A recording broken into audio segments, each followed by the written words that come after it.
Hello दोस्तों, स्वागत है आप सभी का एग्जाम बी में। तो ईपीएफओ की एक और वीडियो लेकर मैं आ चुका हूं, जिसमें मैं आप लोगों को गवर्नेंस के यहाँ पे क्वेश्चंस बताने वाला हूं, जो कि 2017 में एओ में जो क्वेश्चंस आए थे उनके बारे में हम लोग यहाँ पे बात करने वाले हैं। एओ में गवर्नेंस, पॉलिटी भी बोल सकते हो आप लोग कि हाँ सर ये तो क्वेश्चन पॉलिटिक है, तो पॉलिटी में भी आप लोग इसको कंसिडर कर सकते हो। तो ईपीएफओ ईओ एओ की जो वैकेंसीज थी, आपने देखा लास्ट टाइम तो 2021 में आई थी, अभी आपको 2023 में भी दोबारा से देखने को मिली है। तो यहाँ पे कितने पद हैं? पहली बात तो आप यहाँ पे याद रखो 418 है, बहुत ही अच्छी वैकेंसी है। पहली बात तो बहुत ज्यादा वैकेंसी है। ईपीएफओ यानी कि employ provident fund organisation, EO AO 2023। इसी के साथ साथ भी निकली है एपीएफसी। एपीएफसी आपको बता रखा है, असिस्टेंट प्रोविडेंट फंड कमिश्नर। इसमें एज 30 होती है, उसमें 35 होती है। क्वालिफिकेशन सेम होती है। टोटल वैकेंसी उसमें 159 है, इसमें 418 है। इसमें भी सेम, यानी कि जो आपका आरटी होता है, ओके, तो यहाँ पे आपका 120 क्वेश्चन है, 2 घंटे का है, 100 मार्क्स हैं आपके। ओके, तो ये जो आपका आरटी होगा, यानी जो आपका पहला पेपर होने वाला है, एक तरीके से रिक्रूटमेंट टेस्ट बोलते हैं इसको, जो कि पहले स्टेज है। पेपर है फिर इंटरव्यू है, तो सिंपल है, इसमें ज्यादा कुछ इसमें है नहीं कि आपने जितनी मेहनत करी होगी उतना ही आपको दिख जाएगा। सिलेबस पहले मैं आप लोग को दिखा देता हूं, ताकि आप लोग को पता चल जाए कि सर ये चीजें इसमें आती हैं, ताकि आप उसी हिसाब से तैयारी कर लो। जो आज हम लोग पढ़ने वाले हैं उसमें हम लोग ये पढ़ेंगे, ये वाला इंडियन पॉलिटी। ओके, यहाँ पे इकोनॉमी के अलग से वीडियो आएगी, आपको यहाँ पे करंट इवेंट्स के अलग दिखेंगे, आपको जनरल अकाउंटिंग यानी कि जो आप ये देख रहे हो अलग मिल जाएगा, इंडस्ट्रियल रिलेशन आपको अलग मिल जाएगा, लेबर लॉस आपको अलग मिल जाएगा। ठीक है, तो ये इंडियन पॉलिटी आपको यहाँ पे देखने को मिलेगा। चलिए, पहला क्वेश्चन आपके सामने है। ये क्वेश्चन ज्यादा इतना आपको हार्ड नहीं मिलेगा। तो पहला क्वेश्चन आप देख रहे हो, विच one of the following statement regarding N overseas citizen of India, OCI बोलते हैं, इज नॉट करेक्ट। ओसीआई के हिसाब से यहाँ पे आपको कौन सा स्टेटमेंट सही नहीं दिखेगा? तो यहाँ पे जो ओसीआई है, is a citizen of another country. तो यहाँ पे क्या है आपका? Overseas citizen of India. दूसरा है an OCI possesses multiple entry long term visa for visiting India। तो ये जो ये होता है, यहाँ पर मल्टीपल एंट्री ले सकता है, लॉन्ग टर्म वीजा ले सकता है। And OCI is a par with NRI in all matters. यहाँ पे जो ओवरसीज सिटीजनशिप ऑफ इंडिया होती है और जो एनआरआई होते हैं, नॉन रेसिडेंशियल ऑफ इंडिया, इन दोनों की जो राइट्स होते हैं, इन दोनों की जो भी चीज होती है वो बराबर होते हैं। क्या ऐसा है? बिल्कुल नहीं है। ठीक है, विच one of the following statement regarding N overseas is not correct? नहीं भाई, ओवरसीज सिटीजनशिप ऑफ इंडिया क्या होता है? इसमें आपको बहुत लंबे समय के लिए भी विजिटिंग वीजा मिल जाए, 3 साल 4 साल के लिए, और आप एक ओवरसीज सिटीजन ऑफ इंडिया हैं। पहली बात तो ठीक है, ये एक सिटीजनशिप है और एक तरीके से, और यहाँ पे एनआरआई भारत का नहीं है, ये किसी भी देश का हो सकता है, और इसको यहाँ पे वीजा लेना पड़ेगा और इसको बहुत हाई रेट्स में मिलेगा। ओके, यहाँ पे इसको बहुत कम रेट में बहुत लंबे समय तक के लिए विजिटिंग वीजा मिल सकता है। और अभी तो आप देख रहे हो इसमें कुछ अमेंडमेंट ऐसे भी हो रहे हैं कि जहां पे इनको वोटिंग राइट भी दिए जाएंगे। तो ये आपने देखना है यहाँ पे। तो ये ओसीआई होता है, overseas citizenship of India. Which one of the following is not a feature of Aadhaar? Aadhaar, जहां पे आपका targeted delivery of financial and other subsidies benefit services act 2016, ये क्या है कि भाई आपने देखा होगा प्रधानमंत्री गरीब कल्याण अन्न योजना, PDS, public distribution service system, इसके तहत जो भी फ्री में चीजें मिलती है, उज्ज्वला में आपको पता है सब्सिडी पैसा वापस आता है, उज्ज्वला स्कीम में पैसे वापस आते हैं।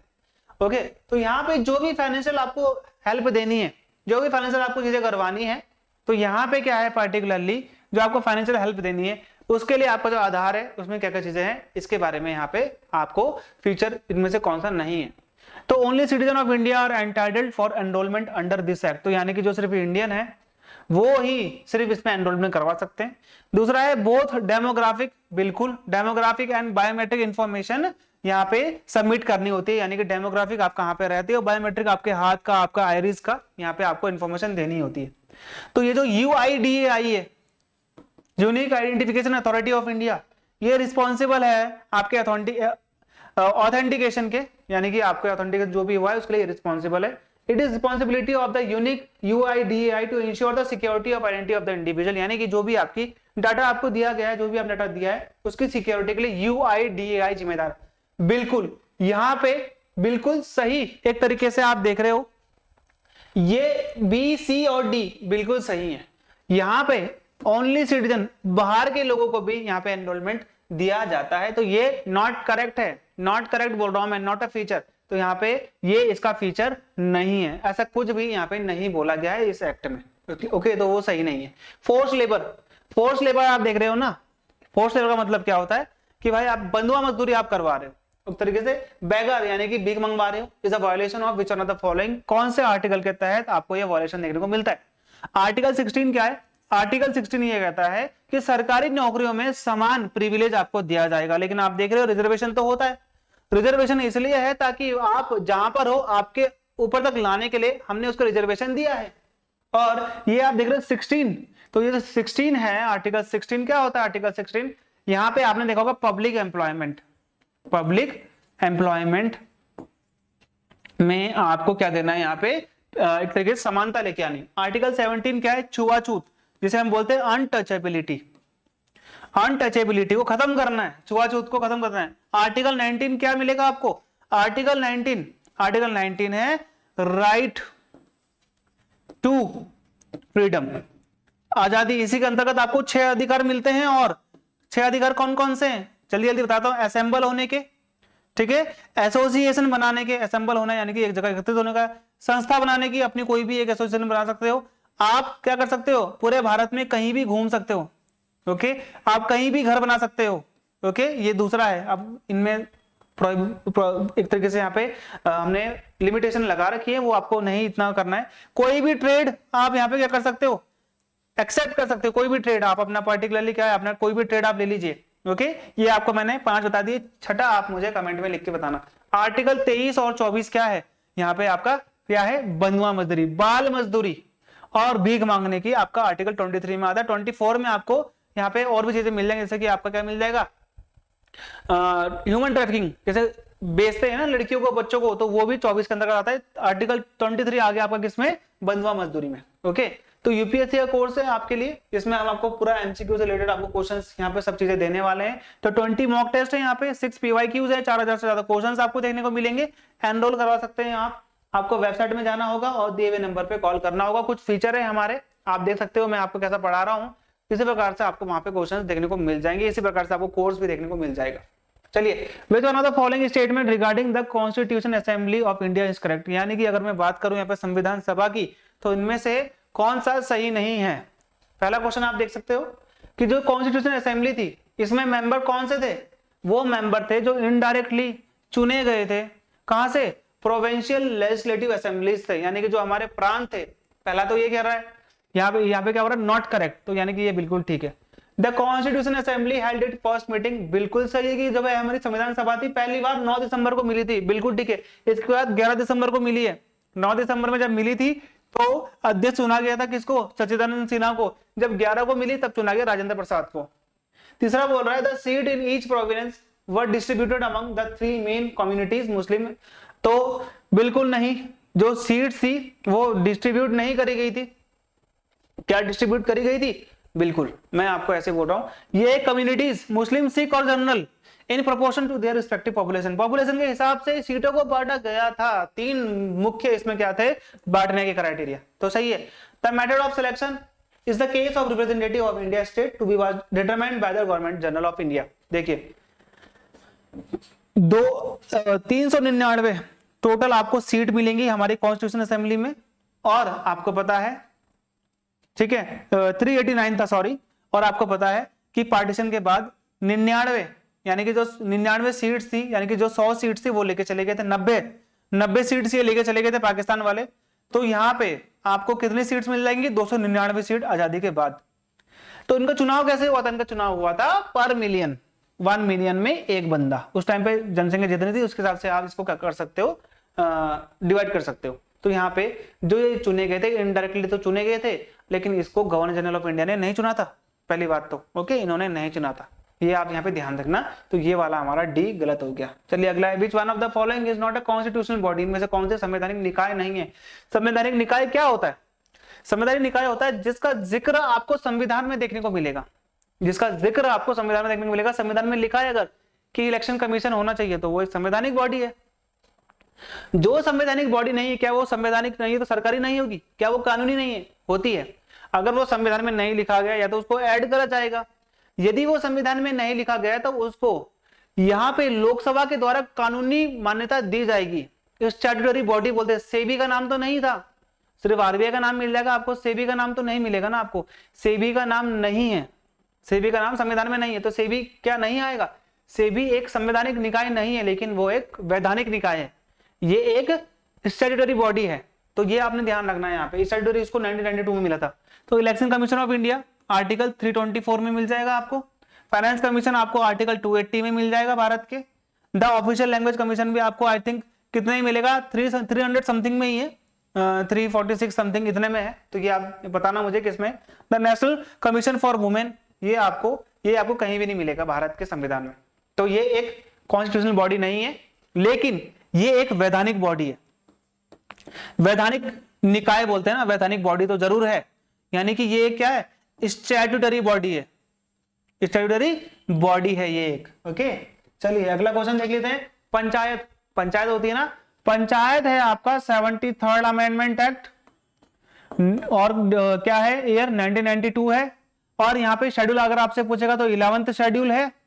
और पंचायत में अगर आपसे पूछेगा कितने विषय होते हैं, कितने सब्जेक्ट होते हैं, तो 29 इसमें क्या होते हैं, सब्जेक्ट होते हैं। 1992 हो गया, 73rd अमेंडमेंट एक्ट हो गया, 11th ये हो गया आपका, यहाँ पे क्या हो गया, 11th शेड्यूल हो गया। ओके, तो panchayat extension to the scheduled area 1996 permits self governance of natural resource. अगर मैं आपसे पूछूं पंचायत यानी कि जो आपका लोकल सेल्फ गवर्नमेंट है, जो आपका यहाँ पे क्या हो गया, पंचायती राज सिस्टम है, ये कौन लेके आया था भारत में, तो बलवंत राय मेहता 1957। ये डेट याद रखना आप लोग, इनको बोलते हैं भारत में पंचायती राज के पिता।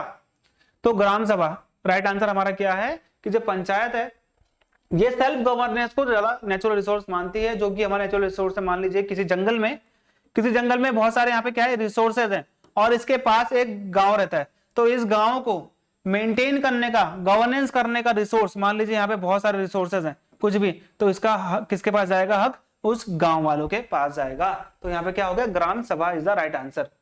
अगला है the provision of workers participation in management of industries is provided under, यानी कि जो वर्कर्स हैं उनका जो पार्टिसिपेशन होना चाहिए उस कंपनी के मैनेजमेंट में, वो कंपनी कैसे पैसा लगा रही है, वो कंपनी कैसे उसका मैनेजमेंट कैसे काम करती है, कंपनी कैसे सैलरी आती है, कैसे हम लोग इन्वेस्टमेंट लाते हैं, कैसे हम लोग एडवर्टीजमेंट करते हैं, इन सभी के मैनेजमेंट में वर्कर का रोल होना चाहिए। ऐसा नहीं कि आपने विदेश से आपको लेके आए, यहाँ पे सिर्फ आप हमसे काम करवा रहे हो और औरों से सिर्फ आप क्या करवा रहे हो, मैनेज करवा रहे हो। तो मैनेजरियल अलग होता है, वर्किंग अलग होता है। तो ये आपको कौन से में मिलेगा, देखिए 39A में, 43A में, 42 में या फिर 43 में। पहली बात तो आपको एक वर्ड बता देता हूं, जिसे हम बोलते हैं DPSP, directive principle of state policy, राज्य के नीति निर्देशक सिद्धांत। इसे हमने तो आयरलैंड से लिया था, पार्ट 4 में मिल जाएगा आपको ये, ठीक है, पार्ट 4 में मिल जाएगा। 36 से आप 51 तक कह सकते हो उसको।